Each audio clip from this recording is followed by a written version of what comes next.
Well, hello, my friends, and happy Sunday to you. Look at this yummy goodness, all my favorite things in one place.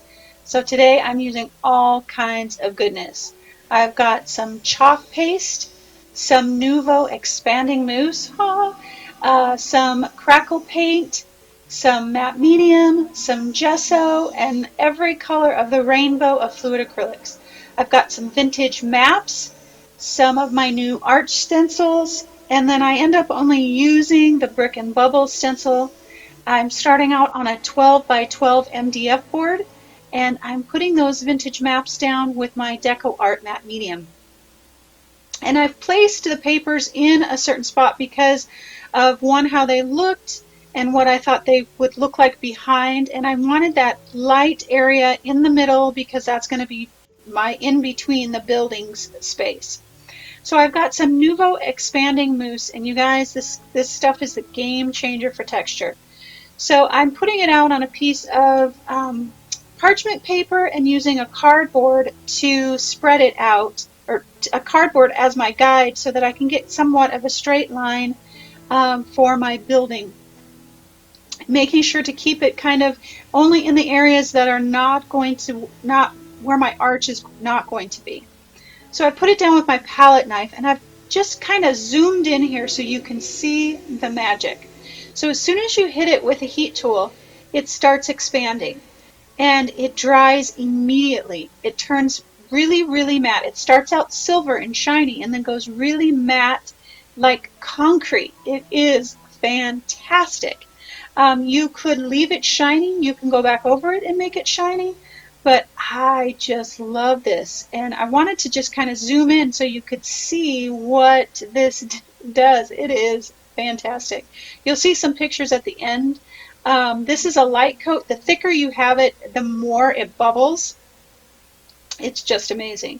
So I'm doing the same thing over here on this side using my cardboard to give me that wall line and placing my expanding mousse all over the place. Making sure to leave some room for the map in the background to show through because it's really important. It's an important part of the story and the inspiration of this piece. So I'm putting my Deco Art crackle paint down, and this is another one of my favorite things. It just works every single time, and I just love it. It's beautiful, beautiful cracks. So again, I'm placing that in specific spots and making sure to keep the map showing through. So now I'm heading down to my road, and I'm using my Bricks and Bubbles stencil with the cranberry chalk paste. And I did not have the right palette knife, and I didn't have enough medium on my palette knife. And so the stenciling didn't turn out great, but it was the outline that I wanted, and that's exactly what I got. So I went with it. I didn't try to redo it because it was going to get covered up and get more color on top of it anyway. So I grabbed the right palette knife, and I put more chalk paste on my palette knife, and the stencil came out better. But all in all, it was perfect because I just really needed that brick to kind of resemble brick because, again, it's an old, worn kind of cobblestone street. So it was perfect. It was just perfect. And the other thing I love about the chalk paste is, again, it dries super fast. I am a start to finish girl on my projects, and so I want everything right now. I've got an idea and I want to go. So I love that it dries super fast. So I'm putting the Nouveau paste through my stencil, and you guys, through a stencil, it was beautiful. It's so thick that it picks up every single detail, and I cannot be more happy with how this turned out. So right now it's shiny, but once it gets dry, it gets that matte kind of concrete look, and I got to find a new word for it because I've run out of words. So I just, again, love it, and you'll see some pictures at the end. So now I'm coming back with some more chalk paste, and this is the vintage lace, and I'm just kind of filling in a little bit because I need to kind of even that out so it doesn't look like I've just got splotches. I needed to kind of fill it in and just kind of be careful about where I have my stuff and like the plasters peeling off, that kind of thing. So just adding a little bit here and there. And I love how it dries to that super chalky finish.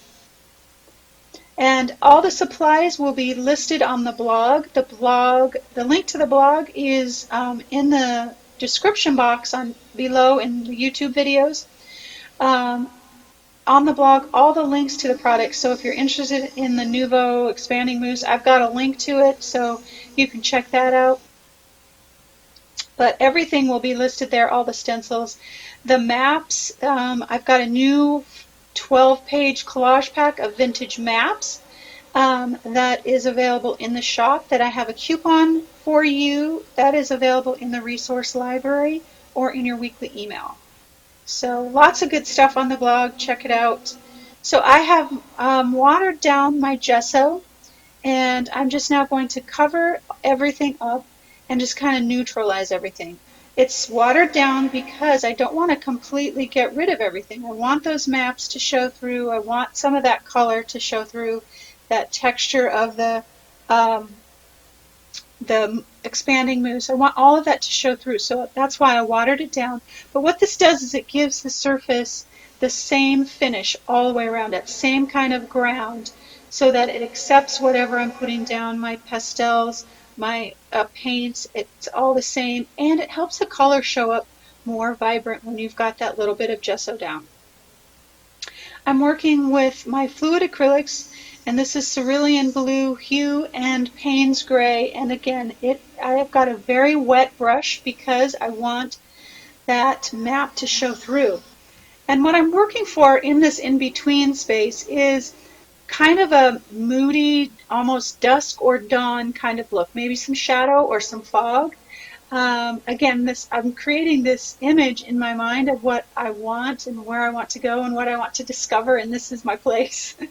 So I continue to work on that a little bit. I'm adding my color to the street, and I'm using yellow oxide and quinacridone gold, transparent yellow oxide, and a little bit of diazonine purple. Again, for some of that shade that you might see, that color that you might see in a shaded street or something like that. So now I'm just going to add color to the building. And what I thought about is how years of worn paint and rusty watered down drips and all those kinds of things, that's what I was going for. And I know this is kind of bright and bold, but it'll all make sense in a minute. But I wanted it really bright and bold because I knew I was going to be able to tone it down with my glaze and then pull it back again with some alcohol. So again, I'm working that middle to kind of get that kind of shadowy, foggy feel and still allow the map to show through. So I'll pull that back. And again, I'm working all with some watered down fluid acrylic. So I've grabbed some Payne's Gray and some raw umber, and I am just going over now my arches. And because this is watered down, what this does is it sinks in to all of that wonderful texture, and it is fantastic. It's just so good. So it's just going to sink in there and show off every single detail of that stencil, of the texture. It's just wonderful. I'm going to add a little bit of that color to the street to begin my shading and to start bringing depth to the piece. Grab some raw umber and some glazing medium, and we're going to give this thing a glaze and really warm it up. And so I'm just going to, this is raw umber and glazing medium, and I'm going over the buildings and the street, but not that in-between sky area, because I want that to be really prominent, and I don't want to dull that down because I've kind of got it where I want it. So I'm just glazing the buildings and the street. And glaze does a couple things. It will give us time to move the paint around and figure out what we need. Plus it also helps it sink into all of that texture that we've worked so hard to create. So once I've got the layers built up with my glaze, I'm going to come back with some alcohol on a rag, and I'm going to pull all of that color back. I know we just put it on and now we're going to take it off, but that's how it works. because it's going to soften it. It's going to make it look aged. All of the things that I wanted it to do, this is what it's going to do. And what it does too is that once it softens everything, it highlights all of that texture. It brings all that texture to the surface, and it's just fantastic. So I'll do that to the walls and to the street to really accentuate the texture and to soften everything and bring it all together. I'll even go over my arches because it lightens that back up and again brings that texture of all that bubbling and everything to the surface and it really adds depth.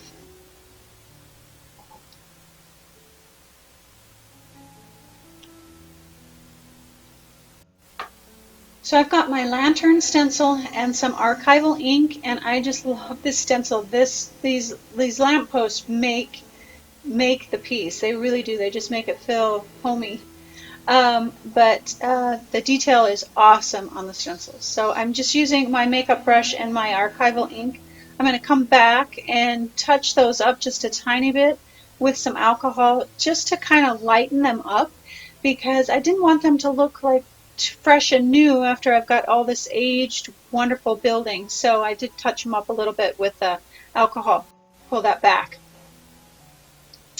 So in my mind's eye, I have this wonderful scene of maybe France or something like that where I'm walking down this old street, cobblestone street, and I see the flowers hanging. So of course I decided to draw some flowers in there and hang them from one of the lampposts.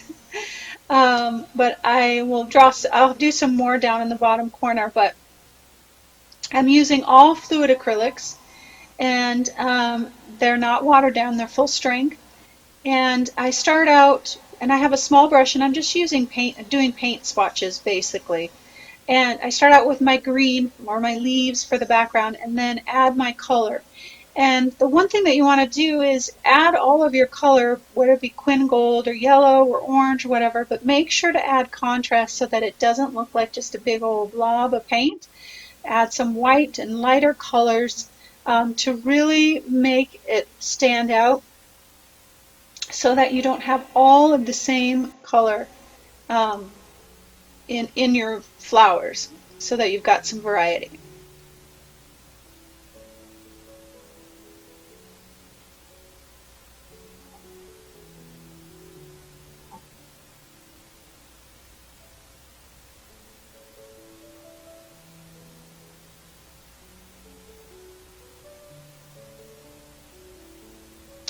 So I hope that you will grab your free maps if you want them, or grab the collage pack. There's a coupon, like I said, and the stencils that I used today will also be on sale in the shop. So now I begin the shading process, and so I'm going to shade, of course, the whole thing. And I shade around everything. And once I got to the arches, shading inside the arches was fine because there was no texture in there, but shading the outside, I couldn't get the depth that I wanted. I couldn't get into the corners. And so I will switch to a brush, a small brush, the one that I used for my flowers, and some watered down Payne's Gray. And that works perfectly because there's so much texture. It gets down into the crevices, it gets up too close to the outline of the arches. I can fill in all of the details. So the watered down Payne's Gray worked perfectly for this. And then what I did was I just carried the paint up the wall so that it would look like there's some cracks or maybe some mold or moss or something like that, just to further age the wall and to give it some depth. I'll use it down below in the street, but just here and there to really kind of, again, give that wall some character and some age. And again, it's that kind of black color, so I'm carrying that black color all throughout to balance out the piece and to neutralize. And so now I'm going to just grab my Soho Soft Pastels and add just tiny bits of highlight. And the soft pastels work really well because I didn't want any more color that would detract from the piece. So I used my whites and my blacks And then I will fix this with Spectra Fix and put my words down, and we are done. So I hope you enjoyed this project, and if you did, subscribe and like and stick around for the conversation at the end. It's so, so important, and I will see you next week.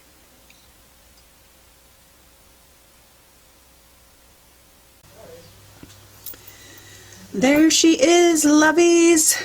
Look at oh, everything good is in this piece. Oh my gosh. So I went over everything in the video, but this expanding mousse is to die for. It is a game changer.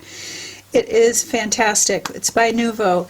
They have other colors too, and it comes out metallic, but once you hit it with the dryer, it gets really matte, and you could probably go back over it with the stuff and get it shiny again if you wanted it. I don't particularly do the shiny, but the texture on this is simply amazing. I just love it. Love how the stencils performed with the expanding mousse. It just everything, bricks and bubbles, and just all so good, so good. So, just really quick, I'm trying to think what else I need to tell you. I think I covered everything in the, oh, I know what. I just want to remind you that the maps are going to be, there's two or three maps, I don't remember, that are going to be free in the resource library for you, or there's an expanded whole collage pack of like 10 maps, vintage maps, that will be available in the collage pack, and that there will be a coupon for that collage pack at a discount. The coupon code will be in the resource library or in your weekly email, and if you are not a subscriber, you can sign up. And then these stencils here will be, the ones that I used today will be at a discount for the week. And yep, so I think that's it for that. So this says discover your joy. And I knew that I wanted to use the word discover, and I wasn't exactly sure how it was all going to come together until I started creating.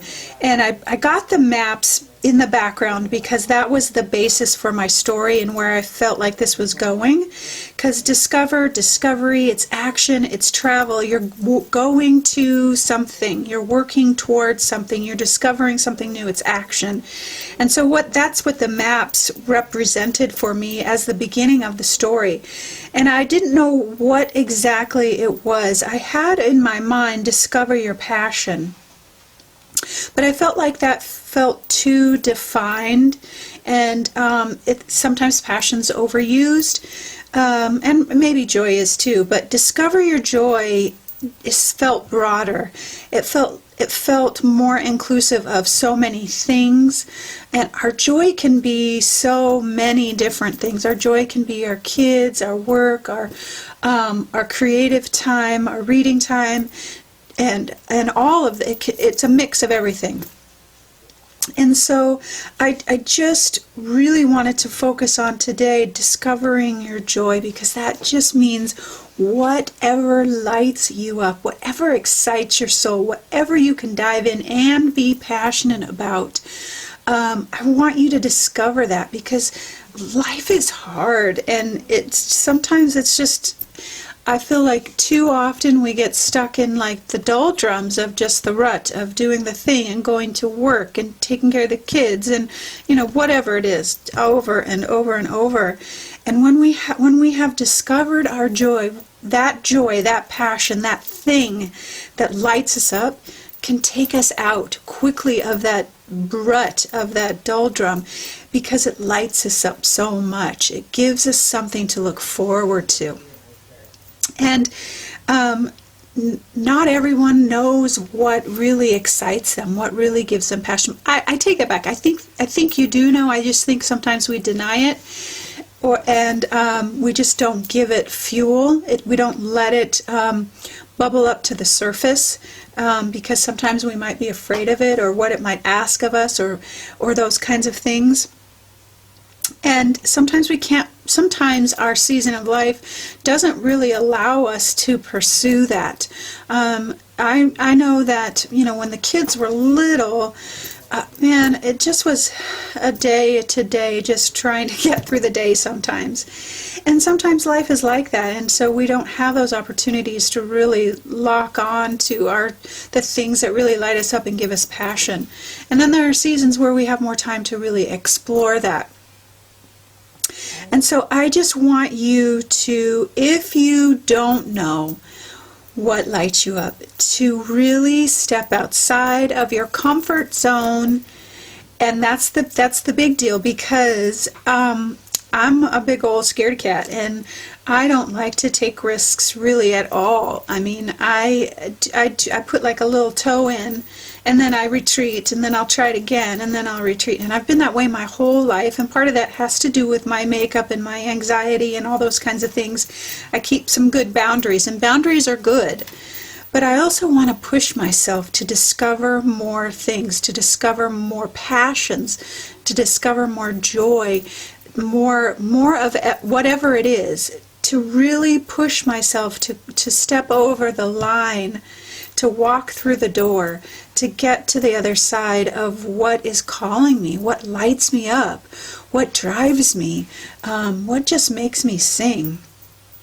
And it can be so many different things for so many people. But if you don't know what that is, sometimes life can just feel dreary. And I just want to encourage you today that if you don't know what your thing is, what your joy is, what your passion is, you have to take a risk. You have to step over. You have to put your toe in just a little bit and see. You have to push yourself outside of your comfort zone. And that's really scary.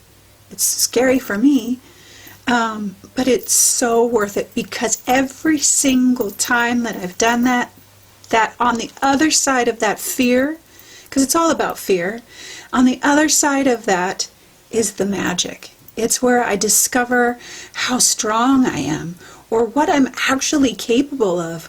I get to exercise my courage muscles, and they get stronger and stronger, so that I'm less timid to make the next step, to discover the next thing, to push myself to the next level. Whatever it is, you have to take a risk, and it's scary, but it's so worth it, because all the magic's on the other side of that scary line that and it's outside of our comfort zone, that box that we so comfortably stay in. All the good stuff's on the other side, outside of that box, and it has always been that way for me. So lovies, today, discover your joy. And maybe it's not, you won't discover it today, but you take a risk. And when I say take a risk, I say try everything. Just try something. Do something different to discover something new about yourself. And pretty soon, you will know that joy. You will find that passion. You will discover that thing that lights you up. But you have to step outside the comfort zone. So loves, today take one small step. That's all I'm asking. Just put your toe in the water and see what happens. And take your time, but do something today. All right, loves, have a wonderful Sunday, and I hope it's restful and peaceful, and I hope that you always know that you are loved.